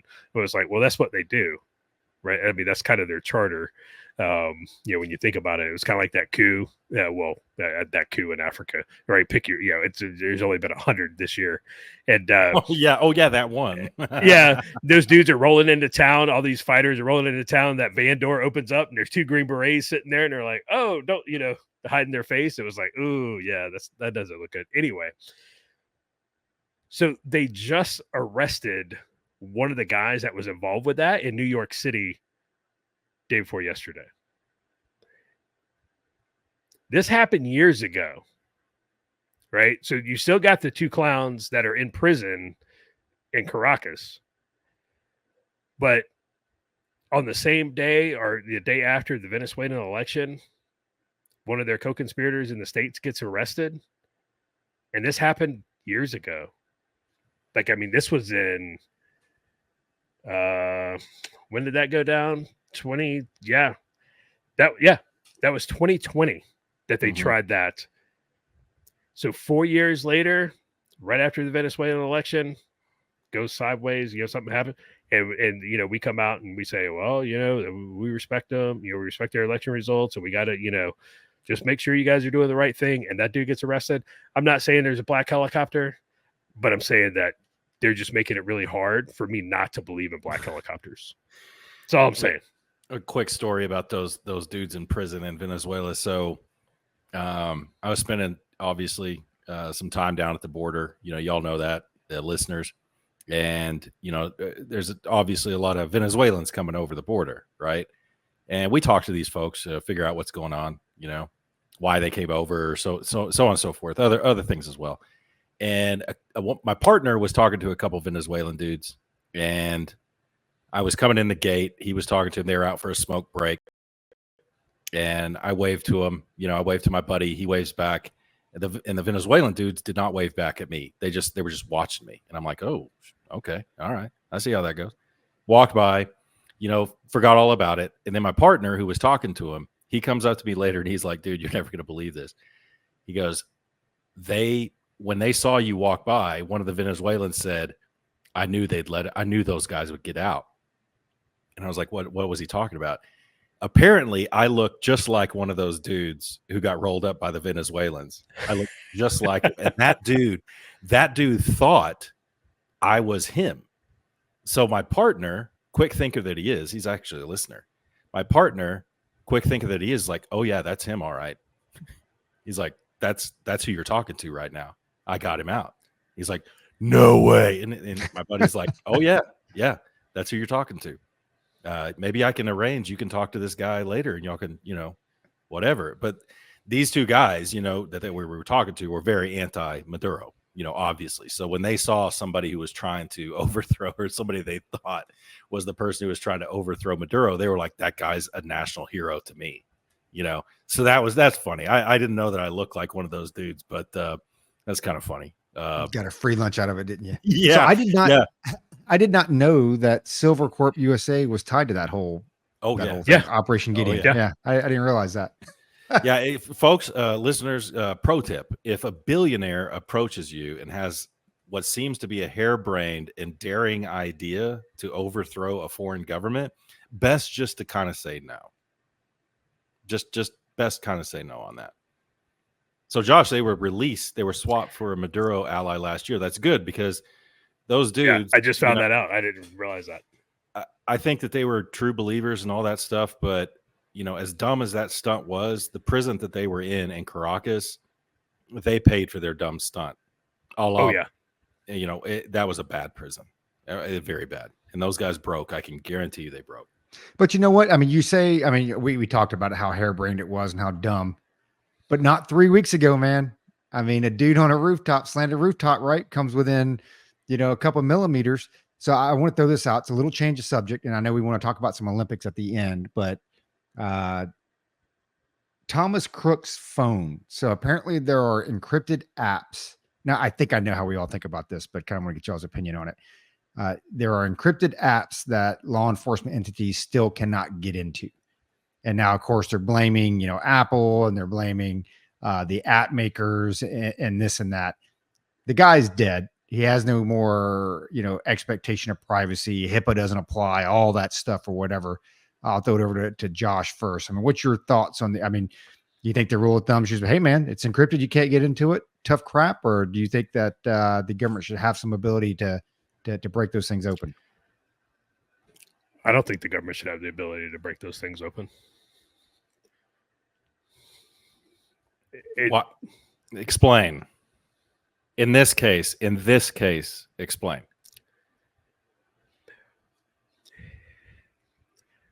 Because this one case does not justify giving the government that capability. All right. And so there's a little bit more to this. All right. Why would a cell phone that's associated with his home and work address also be pinging in vicinity of FBI headquarters in DC? Well, that was an associate.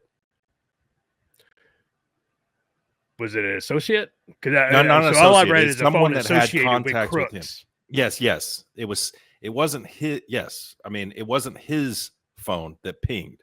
My understanding, it wasn't his phone that pinged. It was a ping that was at his house, also pinged at the FBI headquarters. Okay. So it wasn't All right. that phone. It was, but same thing though, man. I'm not downplaying So- your point. It's even worse. So, all right. So riddle me this, Batman. Again, I really don't want to be Black Helicopter about this. Like, again, never attribute to malice can be explained by incompetence. But so you're telling me the 20-year-old kid, that's how I'm a kid. He's a grown man, right? He's an adult from rural Pennsylvania who was, like we said, probably on the spectrum a little bit. Just looking at him, you could tell it's like this kid got stuffed into a few wall lockers. All right. You're telling me that this kid managed to do all of this, and I get the whole, like, he was able to recon that stuff. That dude's probably played enough Call of Duty, like he's good to go. He's got some basic, like I know how to low crawl, right? So this guy was in a BlackRock commercial, just happened to be in a BlackRock commercial. The company associated with Donald Trump, basically shorted a stock the day before. And now a phone, well, it wasn't his, but a phone associated with his house is also associated with FBI headquarters. And you're going to tell me that that's a coincidence? Come, bro. That's how he used to Come on. schwack people. No, I'm serious. Think about it. It was enough to schwack somebody back in the day. But we're just supposed to look the other way at this. Now, I hear what you're saying, Josh, with the Let me throw one more thing before you give your thought, because I'm going to add this to that thought process. And do you see a difference in law enforcement just straight out hacking the app as opposed, because it kind of goes along with what Josh was saying, I think, capability wise. Is there a difference between the law enforcement entity hacking the app versus being given the encryption keys by the developer? Yeah, it's a big difference. Yeah. And I don't know the ins and outs. I don't know what phone it is. I don't know what app it is. I don't know any of that stuff. So I'm answering off the cuff here, but I'm going to go back to the theme of what I've been getting, what I've been worked up about during this particular episode is that, come on, if you think we don't have the ability, our national security apparatus doesn't have the ability to crack that, I got a bridge to sell you. Should we have that? That's another conversation. But if you think we don't, we do. Okay. Well, I just come on. It's the NSA. There's a budget. All right. Just take a look at the budget sometime. My point with this goes back to the theme. It's not going to be followed up on. We're not going to use those capabilities because, or these entities are not going to use these capabilities because of what we've been saying the whole time. It's going to bring it back into the spotlight. They're trying to memory hole it right now. So why would we use our capabilities? And the justification in the deep state is we don't want to compromise our, methods, our sources and methods. That's the justification for not doing it. But in this particular case, I personally take the attempted assassination of a former president who's got a very, very loyal and passionate following, who is the leading candidate is the candidate for the Republican nomination, or at that point he wasn't nominated yet. It's so serious. Like I said, if that would have killed him, I don't even know where my mind as a reasonable person would be at. Okay, so I think that this is serious enough to get to the bottom of, let's just make sure there was no foreign nexus to this, right? But we are so far down a very dark path right now. It's just it's very troubling to me. And what's more troubling is the 1984 aspect of it. It's creepy to me. And I like Josh said, and we got a listener, Michael, who gets pissed off every time we say I don't want to be Black Helicopter. And Michael's not like a serious conspiracy theorist, but he's like, you don't need to preface everything when you say that, because the Black Helicopter thing is a thing. You know, he's just like, don't go down that road of, I don't want to be like that. It's like, no, be like that. And in this case, dude, it's getting harder and harder for me to go back to never attribute to malice what can be explained by incompetence, like Josh said. It's getting harder and harder.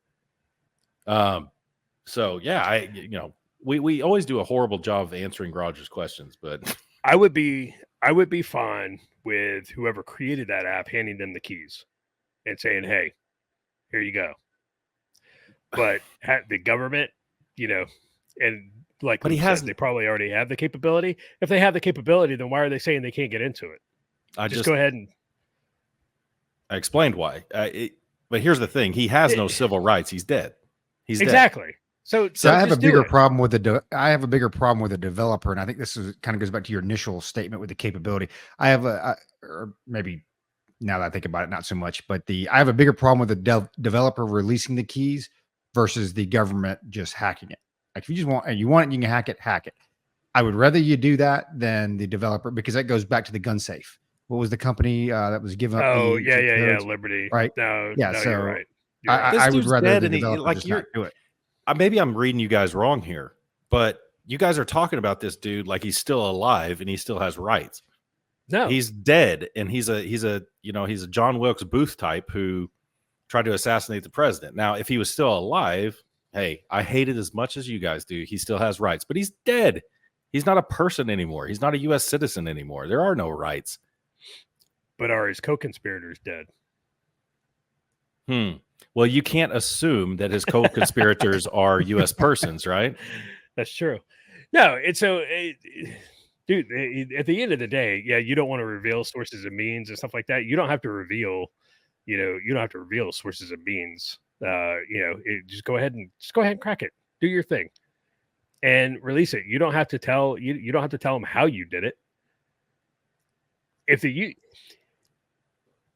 People should just go ahead and assume. This is like when the FBI, made that big deal about what case was that with the Apple phone, with the iPhone. They're like, oh, we can't do this, but it's like, yes, you can. Like, I know you can. Like, I've seen it. Seen you do it. I've seen people who are not the FBI crack an iPhone. So don't stand up here and be like, oh, we can't do this. What case was that? Because it was there, and I think it was there in California. Was it San Bernardino? Was it the San Bernardino? Oh, it might have been the San Bernardino. I think it was that one. Yeah, I can't believe I remembered that. And so, the FBI, and they made this huge to do about it, and you're like, dude, just shut up, because you have the capability. I think a lot of that stuff comes. I know it sounds stupid, but I think a lot of that stuff comes. If you look at Apple and even Meta and a couple other places now, they now give legacy permissions and access to your stuff. And so you say that he's dead, he doesn't have any rights, joking tongue in cheek, the co-conspirators aren't dead. But, again, you set up a lot of that stuff, or you set it up for your wife or your spouse or whatever, take over that. Well, she still has rights. She has ownership of that. So I do believe that there are actually some legalities that come into it that don't necessarily make it to the top of the news. Yeah. But saying that you don't have the ability to hack that thing, that's different than we got to get through some legal red tape first. Sure. Right? At this point, it does nobody I'll just call it deep state. I don't know how else to describe it. It does nobody any good in the deep state to figure out what this dude's motive was and to chase us down the rabbit hole. It does nobody any good to do that. So therefore, we're stuck where we are now with blaming the Secret Service's incompetence, which is rightly placed. But getting to the bottom of this guy's motive, I mean, the largest mass shooting in United States history, we still don't know that dude's motive. So it's like, dude, we're never going to know his motive. We're never going to get to the bottom of, did he have co-conspirators? What was up with that phone that was in very close proximity to his that ended up at FBI headquarters in D.C.? We still don't have that trannies manifesto from Nashville. I think that has to do with liability for the school. I think the school doesn't want that released. I think I would tell the school to kick rocks. Oh, absolutely. I'm with you. I'd be like, I don't care. Hey, if your actions drove this this girl to do, was it a girl? The guy, I can't remember. I can't. I don't know. Yes. Drove this individual. If your actions drove this individual to do that, then guess what? You have to pay the piper, right? You should be held liable. Like little kids died. Like somebody's got to be held accountable. Other than and especially if they're culpable, guess what? You're getting you getting some of that too. But yeah, you got to drop that manifesto. But yeah, the guy in Vegas, they're like, oh well, yeah, we don't know why. It's like, really? Largest mass shooting in U.S. history. We don't know why he did it. And you've got multiple lobbies, potential multiple lobbies on this, particularly pharmaceutical. Real quick, I mean, God, man, I wish this is one of those ones where Roger is going to have a stroke because we could probably record for 3.5, 4 hours. But I went to a conference. I went to a conference one time where the LA city and the county were giving a presentation on that event, right? And it was to a lot of law enforcement people. And I was sitting in the back, as I tend to do. And I had to ask the question because they talked it through and it was a really good presentation. But motive was never discussed, obviously. And, the SO and the PD did a really good job, in that situation. So, but I had to raise my hand and ask a question in front of all these Leos. And I was like, so what about the blood test? What did it return with? And they said nothing. In front of this whole group, they said nothing. There was nothing in his blood panel. So I was like, interesting. So after the presentation, I went up and talked to the lady who was given the presentation from the SO, the detective. And I said, so there was nothing on his blood panel, not SSRIs or anything? And she goes, oh, yeah, there were SSRIs on there. And I'm like, really? That I said, and I was being very polite, very professional, but I was like, that's what I was asking. I wanted the group to hear that. And she goes, oh, well, I thought you were asking like, hallucinatories or something. I was like, no, I was asking about, was anything in his blood panel? Same difference. And she said, no. She said in front of this group of probably 150 Leos, no, there was nothing there. It's like, I guarantee you, retardy Oswald had SSRIs. His parents were behavioral psychologists. Oh, yeah. He was a loner who had a search history of looking at manic depression. And it's like, okay, so there's a lobby right there who doesn't want that shit to get out. We'll never know his blood panels. Man, oh man. Did you see the video today? Did you guys see the video? Yeah. Some lady took with his head going across. It's creepy. With Trump in the foreground. Yeah, and it was see this dude in the background. Close. You can see him. So close. I mean, seeing that was creepy to me. Again, and I honestly, because I watched the I watched the testimony of the deputy FBI director and the acting, what was that, the acting director of the Secret Service, now that Cheeto got cannexed. So did you note the deputy FBI director said that some of his social media on like Gab or whatever was anti-immigration? Oh yeah. And well, guess what? That was all a lie. That dude flat out lied because DC Drano and a couple other big accounts released his social media screenshots of his social media that got dropped.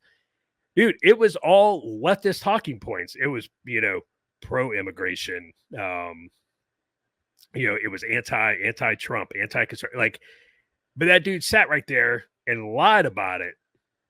And that's what the media ran with. Right? That's the snippets. Again, that's the snippets that people saw, and that's the narrative that people got. And is the deputy FBI director ever going to be held accountable for, perjury? No. Well, no. And I think Gab actually came out and corrected. Yeah, Gab came out and said, no. This was on there. And then it just got flushed. But Christopher Wray also perjured himself on the stand saying they weren't sure if it was a bullet. Yeah.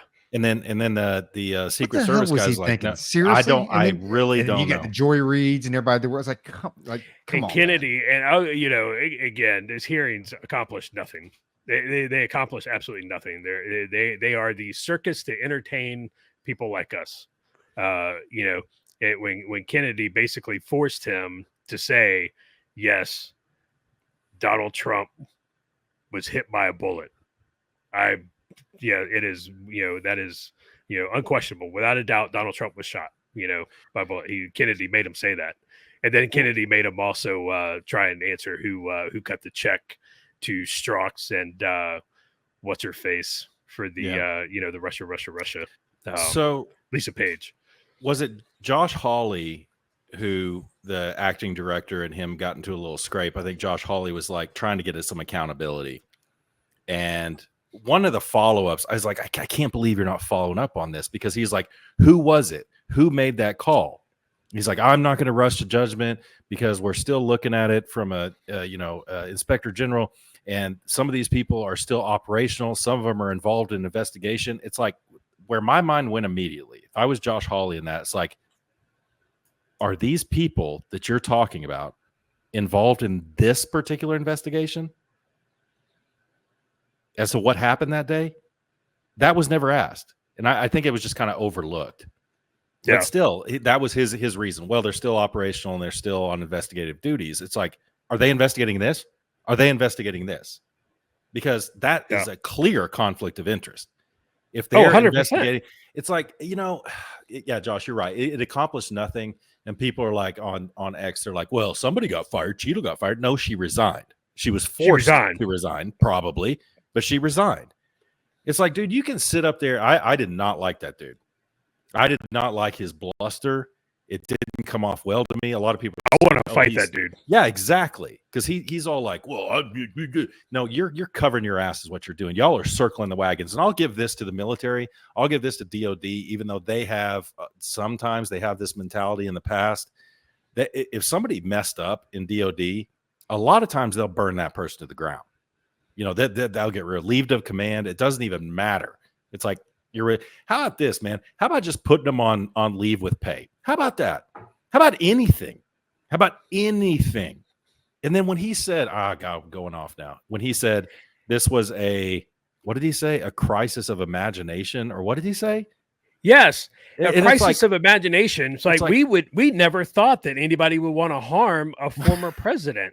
It's like, what effing world do you live in? Yeah, it's like I want to be like I picture myself as the two Bobs sitting in front of me. It's like, what would you say it is you do here?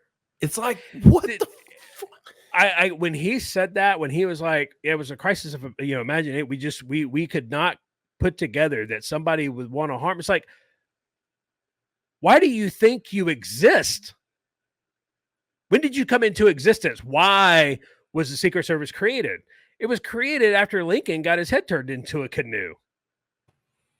Like, wait, you don't think how many presidents have to be shot before you realize, hey, man, I think people might want to kill presidents and former presidents. Roger, did you see that was wild. Did you see the email that sniper, the counter sniper, put out?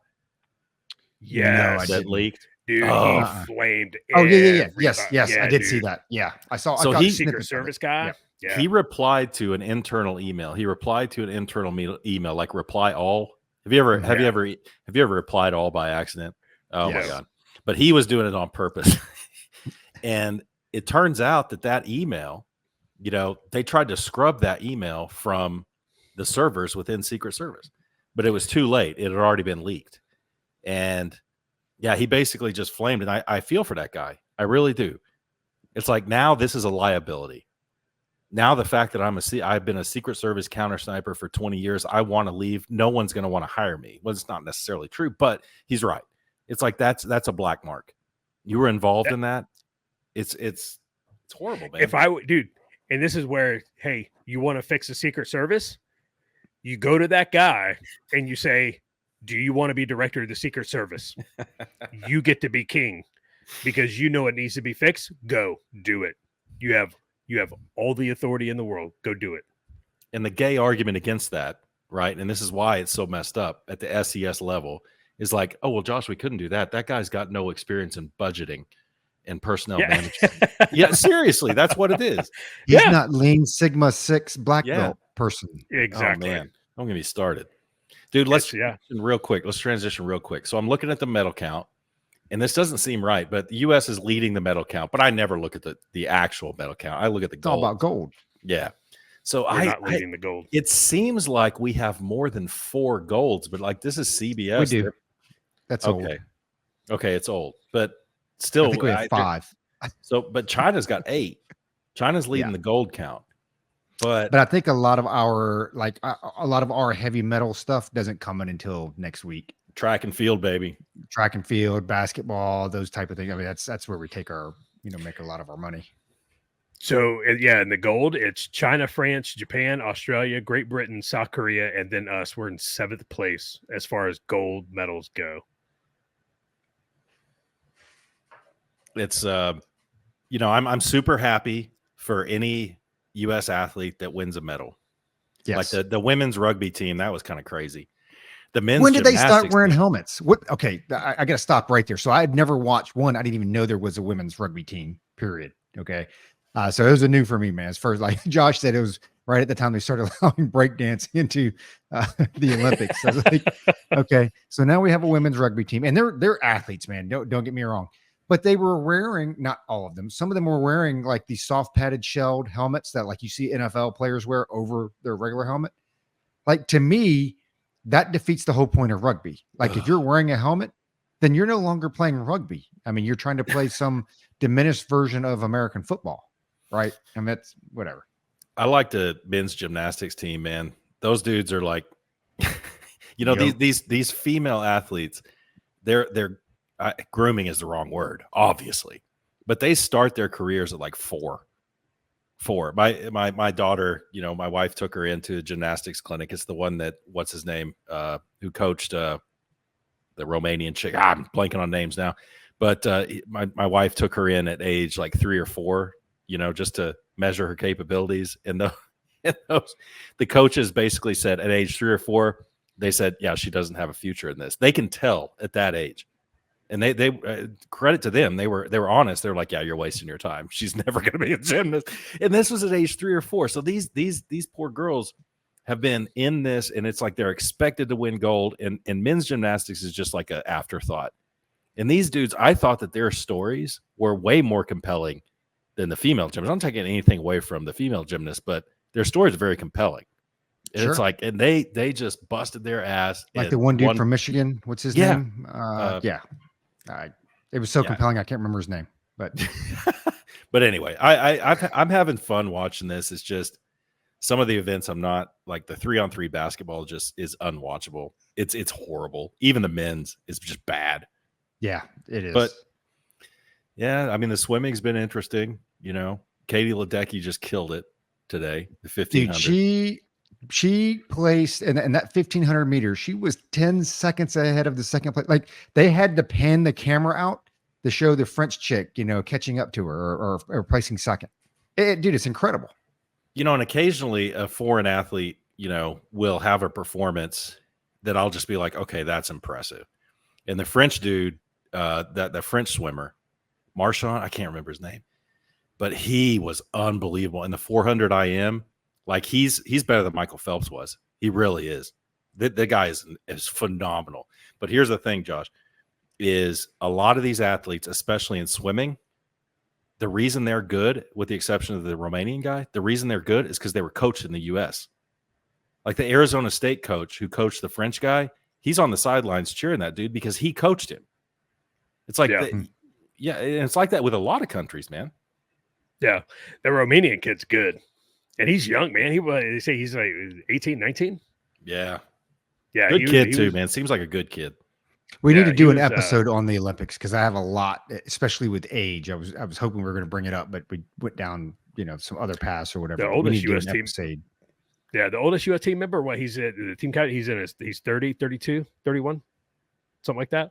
It's old for an Olympic athlete, man. Turkey put out an athlete. And it's a 51-year-old dude, the shooter, the pistol, and he's not wearing raw dogged it. Yeah, he just raw dogged it. No optic, no special lenses, nothing. And he got a silver or bronze? He got a silver. He got up there. Dude, did you see France's shooter got up there? This guy was kitted out. Like he was graduating OTC, man. Like this guy was kitted out with everything. And here comes Turkey's shooter. He pulls it out of his back pocket and no ear pro, no eye pro, dude, and no optic on that thing. And he's like, bing, bing, bing, bing. It's like, what's up? Right? It was so good, man. Oh, snap. You're right, Roger. Maybe the next one we should, because the Olympics will be hip deep in it next week, and track and field hopefully will have started by then. So maybe just like a lion's share to the Olympics, because there is a lot to say about it. You know, Roger, at least start out with it. At least start out with it, because I think with the one thing that I'm happy with, and this is where the patriotism comes in, and especially like with the women's gymnasts when they placed gold and they ran around the little floor thing with the American flag. Like, dude, I am genuinely happy for them. You know what I mean? And it makes me happy to see them happy. So I think just overarching, just watching the few gold medals that we've had so far, and even the silver and the bronze, in some events that we're not even expected to medal in, to watch these guys and gals, and I love when they pan to the family. I think it was swimming when they pan to the family and you see the dad up there, like, come on, kids, dude. I mean, I love to see that genuine excitement. And I do believe for, maybe it's a fleeting moment, but there's some genuine patriotism that comes out. And dude, I tell you what, man, it almost brings a tear to your eye. I mean, I love seeing this stuff. I want to see this. Yeah. Meanwhile, all the female triathletes have hepatitis tonight because they competed today in the Seine River. That was so polluted with E. coli. They were like, yeah, we may have to we may have to suspend this event. Oh, gross. I mean, Paris is a metro area with a river running right through it, man, with a bunch of immigrants pooping in that river every day because that's what they used to do back home. So I got a quick question, and then one of you guys can close this thing out. We've got two women boxers, Algeria and Taiwan, that failed the gender test. Real quick, yes or no, and then, whatever. Does somebody get knocked out in the Olympics? Because normally it doesn't happen, right? Normally it's like points and, da. Does a chick get knocked out by one of these folks? What? Probably. One of these men? One of these dudes? There's a high possibility that some girl is going to get her orbital eye socket crushed. And boxing is no joke, man. Boxing is no joke. Like there are hundreds of cases where a single blow can kill somebody. Yep. And it's just like, we're just talking when it's a martial art where people are, man, there's a video of the Algerian dude beating from years ago, beating the crap out of a Mexican boxer, female. I mean, just beating her. And I don't know how the IOC, I don't know why they thought this was a good idea. I mean, I guess the opening ceremonies answers that question, right, Josh? Yep.